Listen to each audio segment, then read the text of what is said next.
So our second problem for today is going to look at stability. So we'll just ignore the rest of this here. So we are given this cylinder.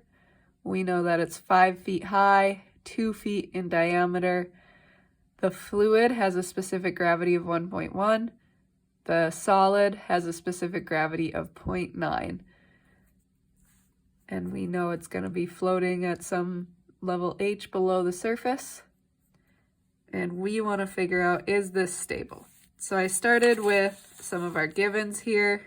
So gamma F, remember we can do specific gravity times our unit weight of water. And this time we are working in feet and pounds. So we want to use the one for our US units. So we calculate gamma F, and then we can calculate gamma S as well. All right, so step one for stability is we want to figure out H.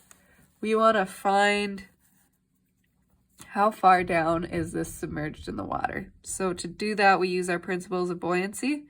We draw our free body diagram. We've got the buoyant force going up, the weight of the cylinder itself going down. So we know if we do the sum of our forces, we have FB is positive minus W. So we get this FB equals W equation that we've seen before. And so when we plug things in, FB is gamma F times volume displaced, and then W is gamma S times total volume. So I just rearranged this in terms of V sub D because that's going to have our H in it. So I calculated volume and volume displaced over here. So remember above in the givens, we have gamma F and we have gamma S already. So the last things we need are VD and V. So V, and this is going to be, so this is similar to your homework problem. So in the back of our book, we do have a cylinder in there. So you can get the volume of a cylinder. If we didn't have that in there, what you could go ahead and do is you can do the area of the cross section. So if you were to be looking down at this, you would just see a circle, right? So here's the area of a circle, pi r squared, and then times our height h.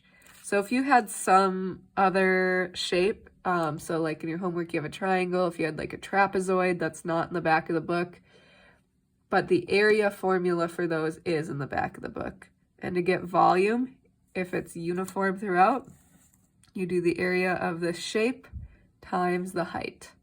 So here, our formula for volume for a cylinder, we have the area of a circle times the height. And same for volume displaced, area of a circle, pi r squared, times the height. But this time we don't know the height because we're looking for just the submerged part.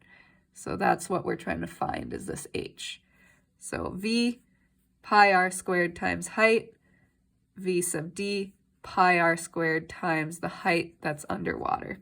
So we get these two values here, and we can plug those in. So we've got our V sub D is equal to gamma S over gamma F all times V, and we are left with a height of 4.091 feet.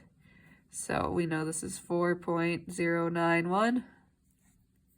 All right, so that's our first step, and that's probably the hardest step, remember, so that's going to be our principles of buoyancy we need to use to find that. So our second step, we need to find our center of buoyancy. In the previous example we did on Monday, we had several different shapes. We had 2 different shapes, so we had to do a big, long equation. In this case, center of buoyancy, our whole thing is uniform, so that's just going to be right in the middle of this part that's underwater. Similarly, the center of gravity is going to be just the middle of this whole cylinder. So center of buoyancy is this h divided by 2. Center of gravity is just that 5 feet divided by 2. So those are steps 2 and 3. Those are easy when we have a uniform looking shape, where you don't have 2 shapes combined or 3 shapes combined. All right, step 4, we want to find the moment of inertia of a circle. So remember, you can look this up in your appendix.